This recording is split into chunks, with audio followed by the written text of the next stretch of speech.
Selamat datang pada yang pada jemaat Tuhan yang saya kasihi. Oke, saudara dan saudari yang saya kasihi dalam nama Yesus Kristus. Oke, hidup kita di dunia ini tidak pernah terlepas daripada stres ataupun tekanan dalam kehidupan. Oke, baik dia dari segi tekanan ekonomi, kalau yang masih sekolah dari segi pelajaran, ataupun dalam hubungan keluarga sendiri ada tekanan dan kita tidak lari daripada tekanan. Dan ramai juga yang berjuang dalam kesunyian. Ada yang bekerja dari siang sampai malam, tapi seolah-olah hasil tidak kelihatan, tidak mencukupi. Namun saudara-saudari yang saya kasih dalam nama Yesus Kristus, dalam segala tekanan hidup, Alkitab memberikan kita satu sumber kekuatan yang tidak dapat digoncangkan, yaitu pengharapan dalam Kristus. Nah, hari ini kita akan mengupas mengenai tema pengharapan di tengah tekanan hidup. Dan kita akan merenungkan bagaimana pengharapan yang datang daripada Tuhan dapat memelihara kita walaupun tekanan datang bertubi-tubi dari segala arah. Jadi hari ini kita akan merenungkan 4 hal kebenaran yang mana dapat memberikan kita harapan di tengah tekanan hidup. Mungkin ada yang datang di sini dengan stres masing-masing, namun hari ini kita akan belajar mengenai firman Tuhan dan kita akan lepas daripada segala tekanan ataupun penderitaan yang kita alami. Nah, kita masuk pada poin yang pertama, yaitu kita rapuh tapi dikuatkan oleh kuasa Tuhan. Kita rapuh tapi dikuatkan oleh kuasa Tuhan. Siapa di sini yang boleh bantu baca dalam 2 Korintus pasal 4 ayat 7. Saya bagi masa 3 saat. Sari 1. Siapa?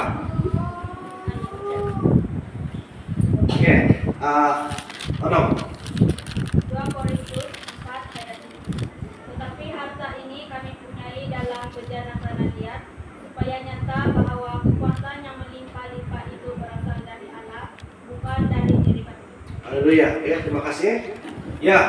Tetapi harta ini kami punyai dalam bejana tanah liat, supaya nyata bahwa kekuatan yang melimpah-limpah itu berasal dari Allah, bukan dari diri kami.